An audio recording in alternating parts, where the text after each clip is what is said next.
Hello everyone, welcome to today's video. Today I'll be going over my fourth round game and final round game from the 2024 Tri-State Cincy Go Tournament. If you did not see my first three game reviews, my last round game, while overall was well played by me, it did end up in a loss with some one or two bad moves towards the end of the middle game, or I guess the best way to put it is I thought it was the start of end game, and my opponent knew it was the end of middle game, so that was a misplay by me in that game. But that meant in this tournament so far I was 2-1, so I still had a good chance to place well in the event, but I needed to play well in my fourth round game, and my fourth round opponent is David Fang, who I actually played earlier this year. Now, what's interesting about this tournament is it was, for the upper division, it was no handicap. All the games were even. And so that's how in the first round I played the 3-dan in an even game. But that meant, so I was playing David in an even game. Now, earlier this year, I played him in a tournament, the tournament that I run in Cleveland, or I help run at least. And that tournament is handicap. And back then, he was not only 3-dan, but the handicap, based on our results, grew bigger. And so at that event, even though then he was 3-dan and I was 6-dan, I believe, we played 4 stones. We played a 4-stone game. Or even I was 5-dan at that tournament. But regardless, it was a 4-stone game, and I ended up winning that game. I ended up beating David with 4 handicap stones. And so going into this round, I'm thinking to myself, okay, I was able to beat David earlier this year with 4 stones. So how is an even game going to turn out? And I tried my best not to let any of that overconfidence get to me, but it definitely affected my play a little bit, as well as in combination with my last round game, which ended, for me, very frustratingly at least. So I think a mixture of those things and, last round where you're most tired or whatever was starting to get to me. And so going back through this game, there's a lot of moves that I just question my sanity. So we'll go through it and see. But yeah, final round. David is black. I am white. And David plays there. And I approach, sure. And black pincers. And this is the most standard move you see nowadays. And there's two options. There's 2 options. Black can just crawl and jump or slide. And this is very peaceful. It's very peaceful, or at least momentarily peaceful. Because white still needs to help these stones that white has just played. Or black can immediately push and cut. And this leads to a lot of complications. And I told myself, you know what, I do not want any complications. Because while I know some variations of this Joseki, I do not know all of them. So I figured, I actually saw recently a pro game with this move. And so I was like, okay, this move seems a lot simpler. So we played there. Black kicks. And so if I just stand up like this and black jumps, it would be as if black does this and then I jump here. And then black pincers. And so this extending up isn't as good. This standing up isn't as good. So that's why in the game I play this diagonal. And the idea with the diagonal is it's better for making I shape. It affects the corner less compared to standing up, but it's better for making I shape. And so when black jumps up, again, normally, looking back, I would just play a move like this. Let black have the left side and then just, kind of give black the left side while I try to take more elsewhere. But in the game, again, the thought of the last round game was still haunting me, and I was like, let's bring it, let's just jump in and see what happens. And so we're getting a position where we have a black group, white group, black group, white group, but black's 2 groups in the corners are relatively safe. Black has this 1 group in the middle that's weak, whereas I have these 2 white groups that are weak. So it's 1 weak black group to 2 weak white groups. And weak not in the sense that they're under attack, but just that they're not settled. And as soon as black jumped here, I'm like, oh, what was I thinking? Like, first off, what else would black do here, right? There's no real other move for black. So yeah, if we played there though, and then the next move is a must. If I just play some move like this, because if I just extend, black will actually play this diagonal, and my shape is really bad. This is almost the shape point of the white group. And so I would like to play this, but black's just going to stand up. And we can see black's just going to be much stronger on the left side here, which means my stone here at d9 is going to be a lot weaker. And so the next move is a must. I have to play here. And the reason why I have to play here is, let's say black pulls back like this, and I extend back. Compare this to this variation, this kind of variation. Black has no weaknesses here. But if I'm able to make this little dent in black's shape, black's a lot weaker. So yeah, that's why this move is almost imperative. It makes it so black's making liberties is a lot harder. And so in the game, black hanes, which haneing here, yeah, this is almost what white wants because it just doesn't work for black. So I'm not sure what black was seeing here. Black has to just poke the shape here, because I can't strongly play this kind of move because my shape is very weak, although black technically has weaknesses too on the other side, so maybe that's why black didn't. But that's why black should pull back or extend, I mean, and when white plays something, whether here or here, then hane, or again not sure if push is best or not, but then come back and play on the left side. Basically, white still has weaknesses in white shape, so if white has to fix, whether like this or maybe something a little faster, you'll get your response on the left side. But when black just hanes and I cut, yeah, I'm basically threatening to Atari through at d12 or capture the f13 stone. So black Ataris to prevent that push through, and black Ataris, and then has to connect. And yeah, this result locally, very locally, is really good for white. Very good for white. Because even earlier, like another move I was thinking of playing here was attaching. This is to keep or try to keep black sealed in while taking a potential up top. But by itself, it's too risky. It's too risky. This fight, while I guess potentially playable, yeah, even though I might be able to make stuff up top, black's going to be making on the left, and I feel weaker than black does. So I'm trying to find a way to make g17 work. If we look at how the game happened, though, after this shape, now I'm able to attach here, because if black plays the same kind of move, I can now simply capture the cutting stone, because my stone at g12 is surrounding. So I attach, and I'm able to play these exchanges, which pushes black to the second line. And while this move might look very slow, if black goes elsewhere, white is going to h18 immediately and seal black into the corner. And now look at how big the top side can be. And so while this just looks like a second line move, it is actually very imperative for black to play. But I strengthened my upper side group with these exchanges, and so I am able to protect my left side group.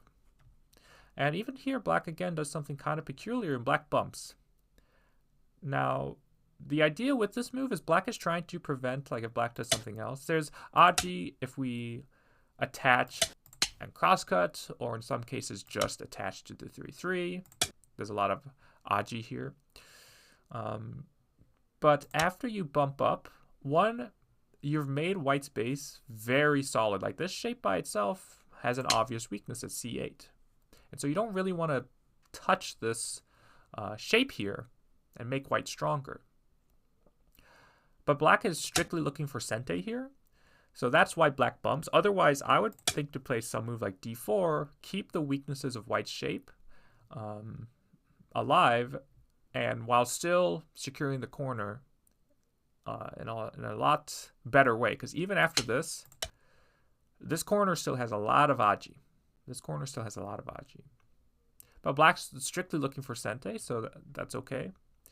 Push, push, gotta answer those. And then black now fixes the corner Aji and then jump. And then black pushes. I secure my base. This is a very important move. If black's able to play here, yeah, this move should be okay. Yeah, if black's able to play here, it's very risky for white. You can see white's base gets taken away. So that's why I add this move. Now there's no real weakness there. Black gets the Hane though, and I can fix, and then black fixes. And so we get a pretty peaceful result.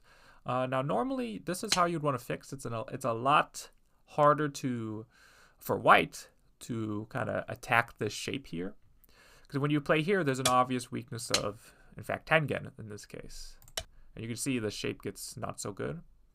The reason why black would want to do this, I suppose, is he did not like this kind of Hane, where he has to extend. And while the shape's good, maybe this helps this group too much. Whereas if you play the hanging connection knife Hane, you are able to simply just Hane back. So maybe that's why, but usually you want to play this kind of move to fix any cuts.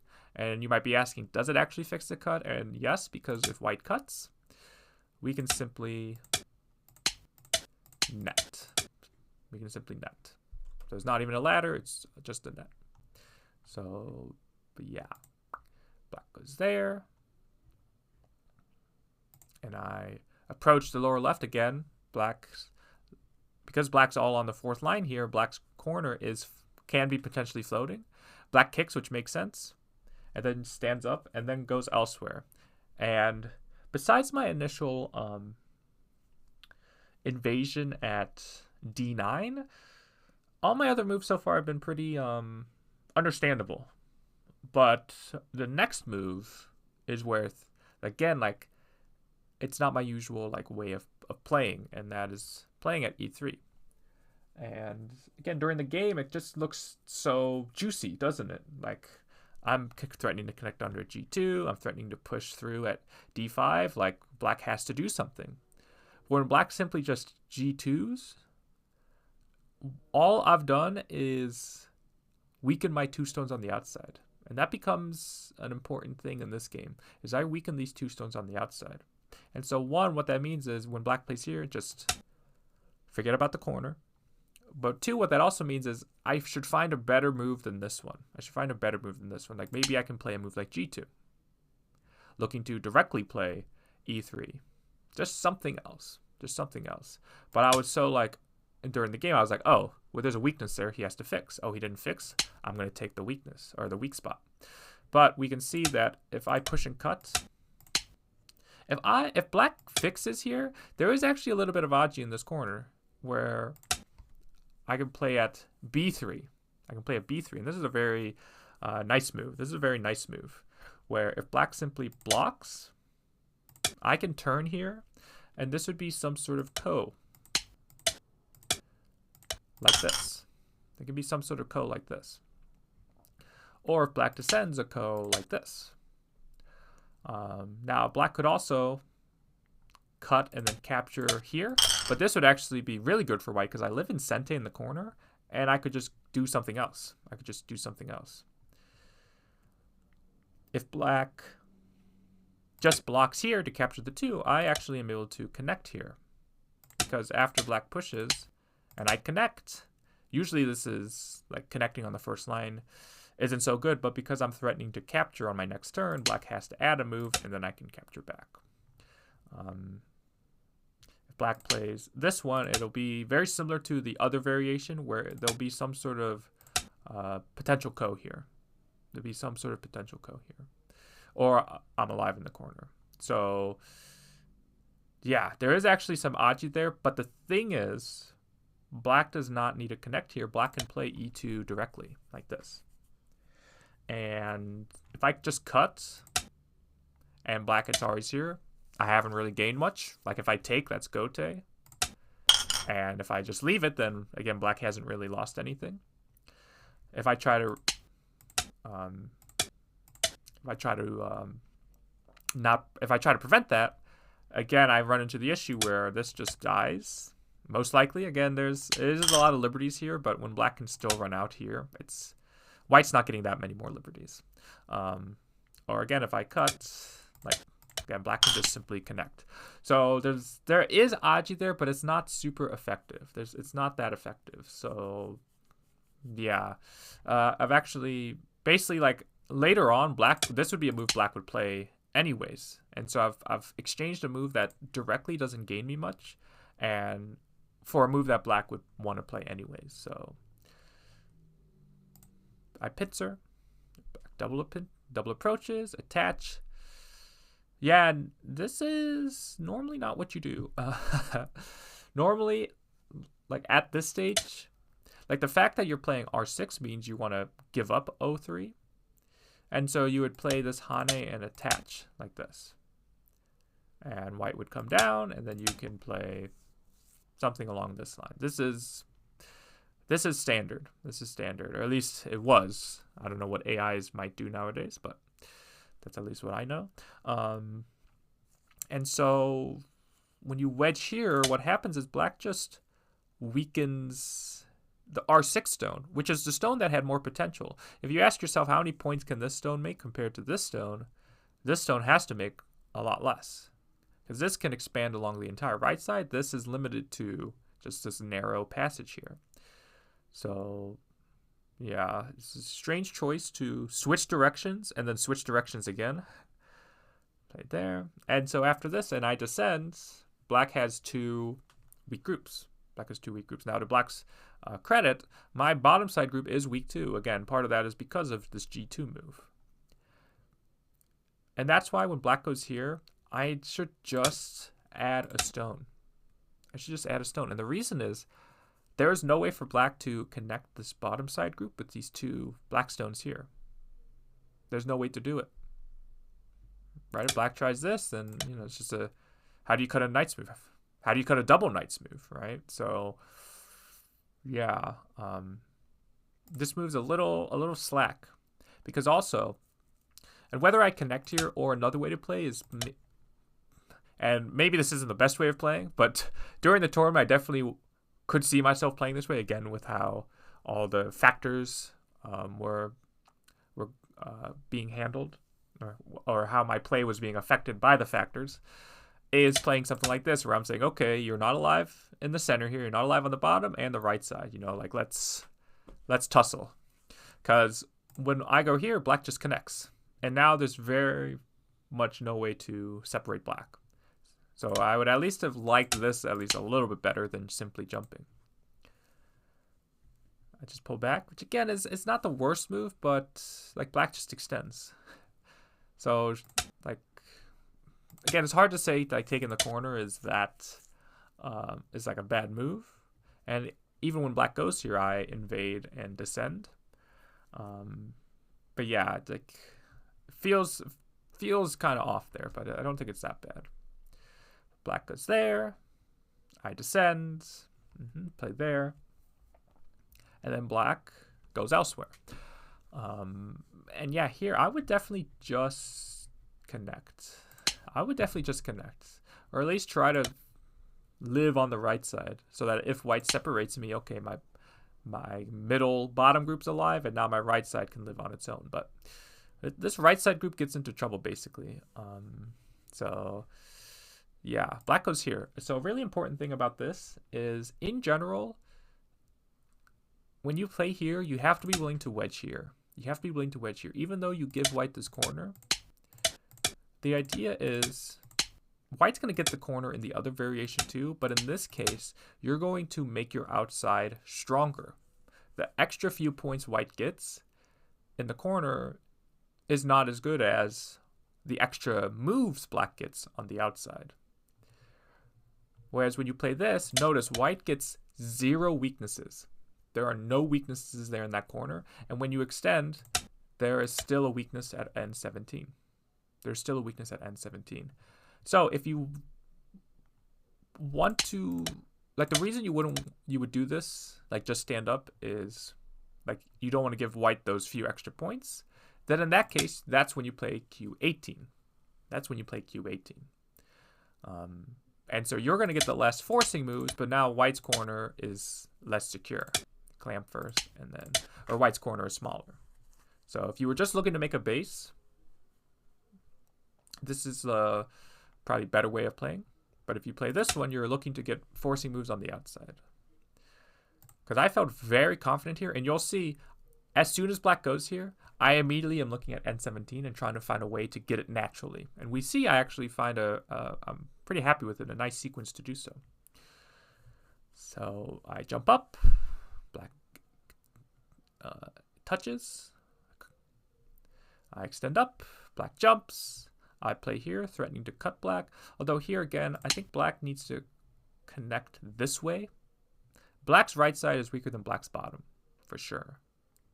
Again, because I'm weak on the bottom, I can't really go for an all-out attack when, like, I'm not alive on the bottom either, right? So, yeah, but black connects.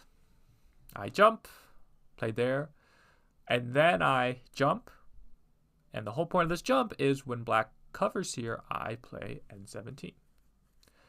So black attaches, and we get this ko like this. Just go like this, and technically black could have just connected by going here, but I guess black didn't like this, or I guess go there once and then come back. I guess black didn't like this though. I guess black didn't like this, so black says I need the ko, so we get the ko. So it's my turn to make a ko threat, so I play C3, and black does something very strange here. Black can simply just B3, and it's a ko threat, so I'll take the ko again, but locally there's not really much happening here for white. Yeah, there's not enough aji to make something work. This comes to mind playing d4 to make kind of a ko shape if black cuts, but if black simply just connects, white's just dead here. White's just dead here. Like, I need to play d2, but if black just reduces my eye space. Although I guess, now that I look at it, maybe there is a ko here. Maybe there's some sort of ko. Play here. Yeah, maybe there's more than I thought. When I was reviewing it, I was like, oh, black goes here. But white still has A2, and I guess it's still a ko. Okay. So maybe there is aji there. Maybe there is aji there. Yeah, okay. But regardless, I think black needs to hane anyways, because you cannot let white get b3. And that's kind of what happens in the game. So I take the ko, black plays a ko threat, takes the ko back. I guess I played d2, so a little different, but yeah, you can just see how good of shape white has in that corner now. And then black plays b2, but then misses an exchange. And this actually is something that came up in my last round game. Is when white played b3, or when white had this shape in the game, black needs to prevent the connection. But if you simply just hane and connect, then white's going to be able to live. And if you just simply block here, again, white is alive.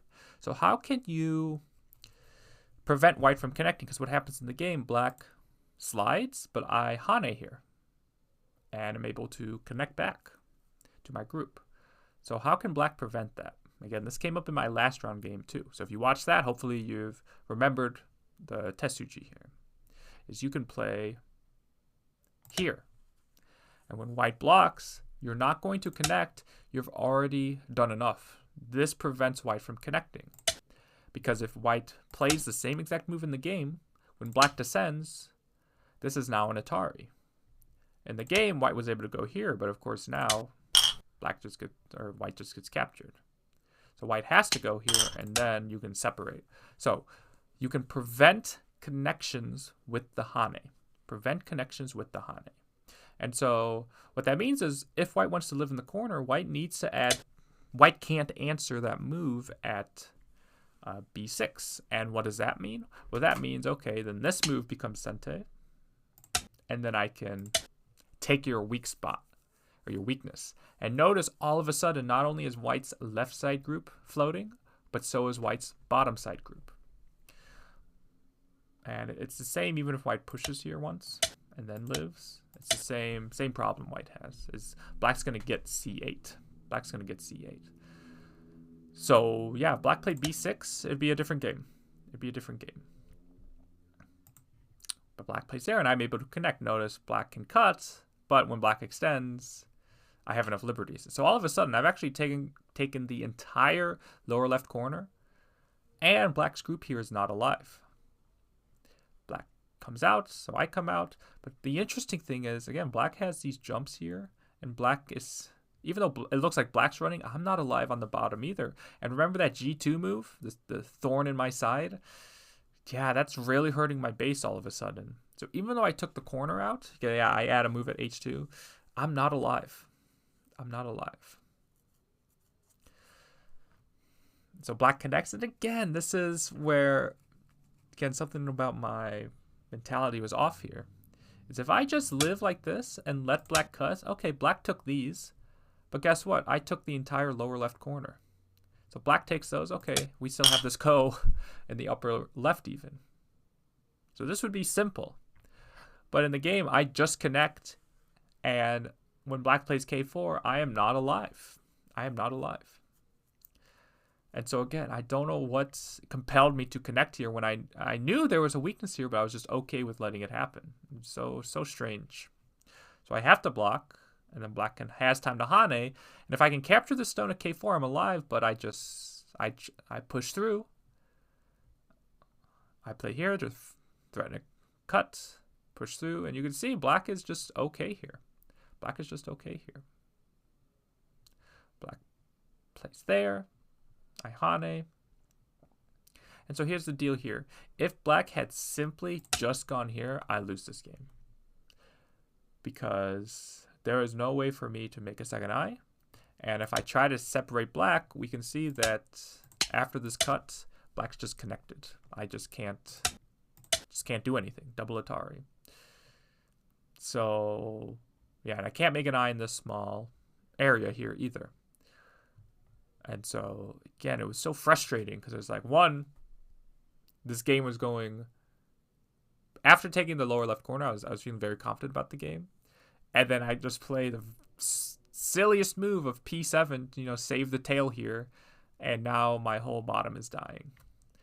So I was like, oh my god, here comes my resign sequence. And it was a player, if I resign, I'm losing to a player that I beat earlier in the year, giving 4 stone handicaps to. I'm losing to them in an even game. So I'm resigning to them in an even game. So yeah, but black fixed. And black fixing gives white a chance because when I poke here, I can now seal black in. And all of a sudden, black is now completely sealed in, as is white. And so we get the Atari. And it's nice time for the cut. But it's basically one eye versus less eyes. Or less eyes, but more liberties. And there's something cool coming up. At what point? Black needs to go there. Poke. Yeah, right here, there's a really cool move that both of us missed that AI showed me. And it is C2. C2. And when you see it on the board, it does make sense because it is the move that reduces white's liberties in the lower left. And that's really what black is looking at right now, is that these stones here, like black got cut off here, but black has 4 liberties, and those are 4 healthy liberties too. And so what is this move threatening? Like you might just say, okay, well, you get separated. What's the big deal here? Where black can throw in here. Black can throw in here and connect. And this connect, not only threatens to ko, but also threatens to capture these 5 stones. So I have to play some move on this side, and you might think it's a ko, but in fact, black can simply just Atari, and capture here. Black has just enough liberties everywhere to make this work. White just gets captured. And so the question is, what can white do to prevent this? Not much. Not much. If white simply connects like this, black's going to descend in Sente and then connect. And now what black has done is, well, I guess black simply just has captured white. So, yeah. So, yeah, if black had played here, it's just a game over for white. And again, post game, it's clear, like, oh yeah, white's low on liberties. But during the game, I think this is a hard move to see. But it is a very cool move. And so both of us missed that. So black, and so if you don't see that, what do you see? Well, I have to reduce white's eye space. So we do that. Play there. And so we are filling in liberties, but at this point, it is just a semi-eye, or a seki in this case. If black, by the way, if black blocks here, this would be dangerous for black because it would be some sort of humongous ko. Because black cannot fill in my last outside liberty yet. And so if we get to this kind of position, any move black plays, white's going to ignore. It's one of those positions. You can see white's groups are fairly healthy. Like, black can threaten to capture these 4 stones, but if I take all this, like, I can still make very good shape here, right? I can make very good shape here. So black can't fight this ko anymore. And so after this, Seki in Sente, white just has a fairly strong lead at this point. I even have time to answer the ko that black never could win yet. But yeah, black plays here. And I just save my stones that could be cut off. Not just because it's big, but also because there's a weakness at a Q11. Black pushes, Atari, and cut. And here, again, there's opportunity for me to go here, but I'm worried about my corner now. My corner now is what gets in danger. I cut off the tail, but my corner falls apart. So that's why I just capture, let black connect in Sente, and just go from there. And so now we are in endgame, and unlike my previous game, I'm confident in that. But there is still one kind of interesting thing that comes up. But at this point, white just has, especially taking the lower left corner all in Sente, because the Seki was a Sente Seki for me. I'm just able to have a strong lead. Like, even black's cut here lost some points. And I can actually just, it looks like a ko in the upper left, but really I can just Atari under and connect, like so. Black descends, extend, Hane, push once. Then no reason to fight that ko, so I just back off at R18. Black jumps, connects. This was a weird misread because it just works if I just connect. But something about this was like, I don't know, like tripping me up. Like, even if black can throw in like this, directly it's not Sente. So I can just like cut here or capture here. And even if black can throw in and say capture a few stones, you know, obviously I'm getting more up top. So I'm not sure why I did this. And then here, just Atari'd to fix a weakness that wasn't there. Especially when I have, you know, to reiterate what the clock settings were, 30 minutes Fisher time. And while I don't think I was at 30 minutes, I was probably between 25 and 15. So I definitely had a lot of time left. So yeah, I should just read this out. But I get to capture here, Atari, and then push through. Black connects, and then there's a cool Tetsuji here in the corner. If you just block, if black connects, obviously that would be nice, but black's just gonna go here, and you get to capture here, but that's it. So the question is, can you do better? And what's interesting is, like a lot of players, what's holding back a lot of players is not asking themselves if there's something more, if there's something bigger. So for example, like you might read this and be like, okay, yeah, black has to defend and then can block. Okay, I'll do that then. Is there something better? Because even though this works, just because it works, that doesn't mean it's the only solution. So yeah, there is actually a pretty cool move here where white can play A18. White can play A18. And so the first instinct is, what if black connects? If black connects, we get this ko here. And this is a very obvious flower ko for white, where white doesn't lose much, whereas black loses everything. Black loses the whole corner. Okay, what if black goes here then? Well, now I can Atari, and the difference is, if black connects now, it's still a ko. This is still a ko in the corner. And if black has to play something else, then notice I'm able to get more of the corner compared to this variation. See, I get ever so slightly more. And if black plays here, same thing. Well, you're not taking away my liberty, then I'm just going to cut them. So there is a nice Tesuji here of A18. I don't know if black played too quickly or not, but black gives me the best option. Black connects in the game, and I was shocked here. I was like, really? Okay, thank you. Play here. Yep. Throw in. Yep, that's a local threat. Atari. Black cuts. That is a co-threat I have to play. But I have co-threats of this kind of double peep, because black's not fully alive here or on the right side. So black has to be very careful. And I think black technically can survive if black plays here, but it's going to be very painful, because this is Sente, this is Sente, this is Sente, and this is Sente. So white gains a lot in these exchanges here. White gains a lot in these exchanges. So black just connects. I think black does need to ignore this. Black at least does need to ignore this, but black answered. Black goes here. And I thought for a second, like, what's bigger? And the corner's definitely bigger, but I was like, okay, I have more threats, though. I got to be careful here, though. Watch out for your liberties, because you might say, oh, I can cut, but even though I can capture a stone, it doesn't help my liberties. So got to be careful. I had to pause for a second and be like, okay, make sure I didn't mess up. Black takes, so I Atari. Black plays there, that's Atari. Poke there. And then black cuts here, which I thought was interesting, because black could have at least played like this move as a co-threat. And I would have threatened more.